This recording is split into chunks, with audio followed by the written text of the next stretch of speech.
What is going on? Del McKay back to you with another 2026 NFL team mock draft preview. In this one, I'm doing the New York Giants. The most smartest football fan out there is a New York football fan. You cannot fool these people. You need to replace the general manager, Joe Schoen, with the first move. I got two guys available. The first one being Ray Agnew, the assistant general manager for the Lions. Second one being John McKay Jr., the Rams assistant general manager. His dad was a Hall of Fame NFL coach. So I think both those guys can step in right away for Joe Schoen and really make the moves necessary to get the Giants back on top. Now, they need a head coach. Mike Kafka is not a head coach at this time in his career. They need, I think they need to throw a lot of money at a college guy, Marcus Freeman, Notre Dame head coach, someone that specializes in player development, really good on the defensive side. Now, if you wanted to continue going the offensive side of the football, you can maybe go with a guy like Clint Kubiak, the Seahawks offensive coordinator. You saw what he's done with Sam Darnold this year, one of the best teams in the NFL.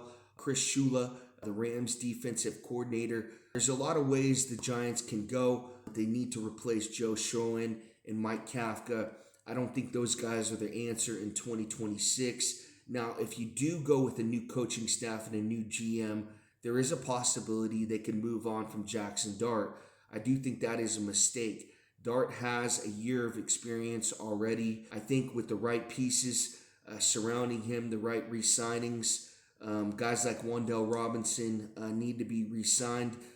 He had 1,000 yards this year, the first time in his career. Malik Neighbors is coming back off injured reserve. Cam Skattebo coming back from injury as well. I think this offense is coming together. Let's look at the free agents for the Giants. We talked about Wan'Dale Robinson. I think they're going to bring him back. A couple guys they could possibly get rid of. Russell Wilson, Jermaine Illuminor, Evan Neal, a high draft pick that really didn't work out for the Giants. They can move on from those guys. I think the only guy that they need to re-sign is Wan'Dale Robinson. I was looking at the contract, what he could possibly get. 4 years, $60 million. Now I realize that is high for a wide receiver that's only had 1,000 yards in his career. You don't want to get rid of a wide receiver that has been working with his quarterback for already a year. It just seems like it would be a waste for me for the Giants to move on from Wan'Dale Robinson. I realize he doesn't have a big catch radius, not a big guy.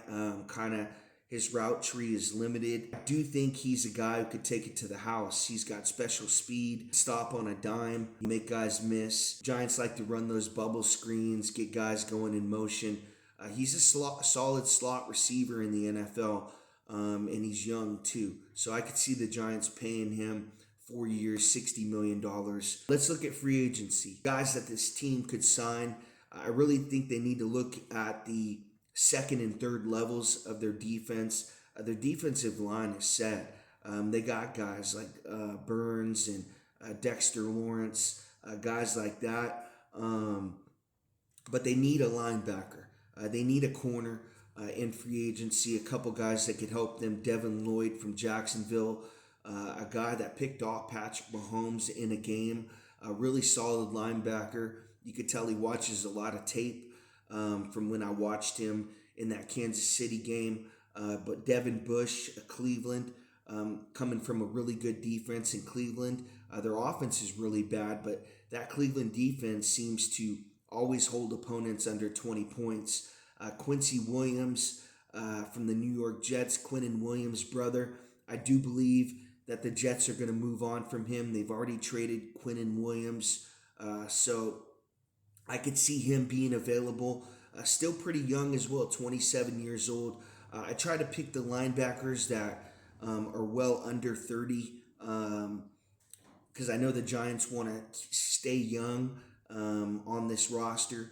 But corners, Roger McCreary from the Rams, someone that's played well over there. If Chris Shula comes over, the Rams defensive coordinator, they get a guy like John McKay Jr., Rams assistant general manager, make him the general manager. I could see them getting a guy like Roger McCreary from the Rams, Alontae Taylor from the Saints. Not a lot of people know who he is, but that's a solid corner over there. Tyreek Woolen really hasn't had a great year for the Seahawks, coming up on free agency.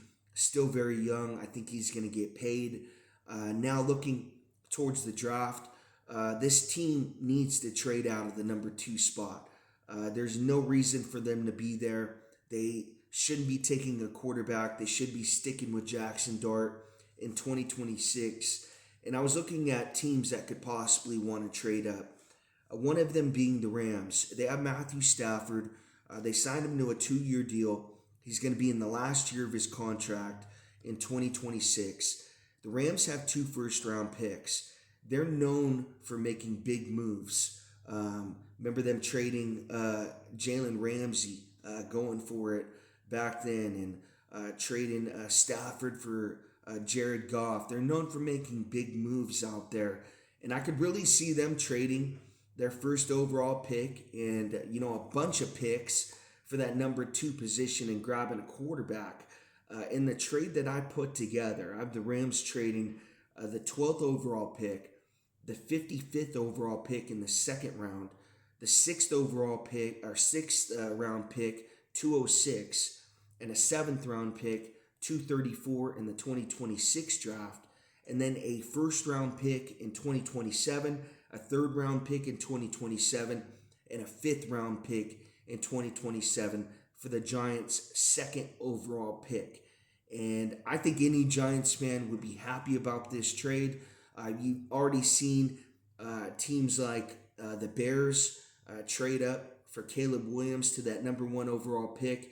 Really gave up a king's ransom to Carolina. Or it was Carolina trading up to that number 1 overall pick, I want to say. One of the two. But from what I can remember about that trade is they gave up a ton. They gave up a solid wide receiver from Carolina as well. And I could see the Rams doing the same thing and possibly getting Dante Moore or Mendoza with the second selection, just depending on what the Raiders want to do with that first selection. If they take Mendoza, I could see the Rams taking Moore with the 2nd overall pick. But let's talk about what the Giants could do in the draft. And we talked about the back end of their defense. It needs work, the cornerback position. I really think they need to get that free agent cornerback, Roger McCreary, Alontae Taylor, Tyreek Woolen. Pay that guy. But they also need to draft a cornerback in the first round. Mansour Delane at pick number 12, a cornerback from DBU, LSU. Seems like they always have really good defensive backs and corners coming out of LSU. I think that this is a solid pick for the Giants. Just looking at their cornerbacks right now. Just looking at their corners right now. Cordell Flott. I know he's a free agent. Paulson Edabu, their corner on the other side. Their nickelback, Drew Phillips. I definitely think that they want to get this defensive backfield better. And I think Mansour Delane would be the right pick at 12. At pick number 37, I have them taking C.J. Allen, a linebacker from Georgia. We talked about the second level of this defense. Chauncey Goldston, Bobby Orique, Chauncey Darius Mazzo. I think guys like that can be replaced by a guy like C.J. Allen, linebacker from Georgia. At pick number 55, I got them taking Blake Miller, a right tackle from Clemson. This is a guy that's going to replace Jermaine Illuminor at that right tackle position.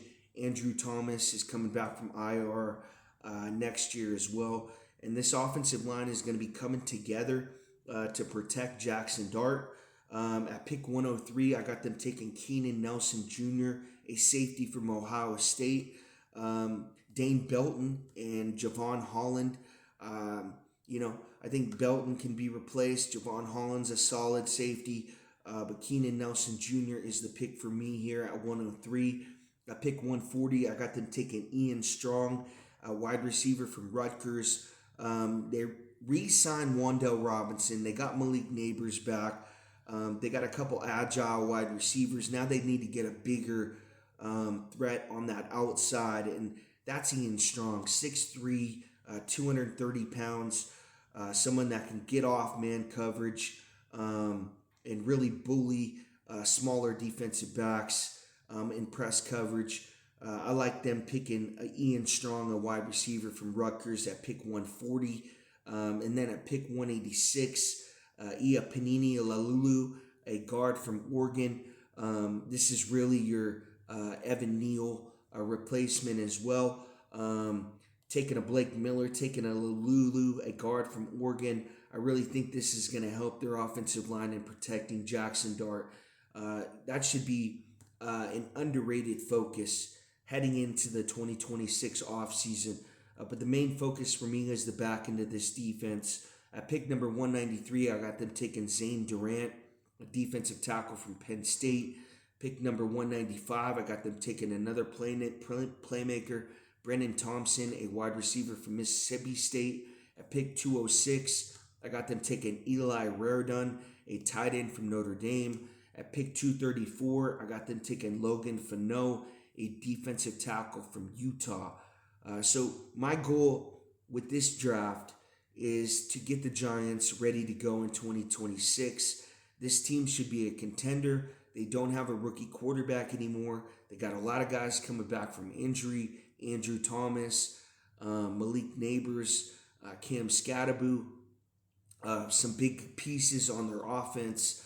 But really, the strategy for me is going defense in free agency, defense early in the draft, and then as the draft goes on, you want to pick up some offensive linemen, some playmakers on offense as well to help Neighbors, help Wan'Dale Robinson out. But this Giants team, with the right coaches put in place, the right players that they take in free agency, the right guys in the draft, I could see this team contending in 2026. Thank you guys for watching. I appreciate it.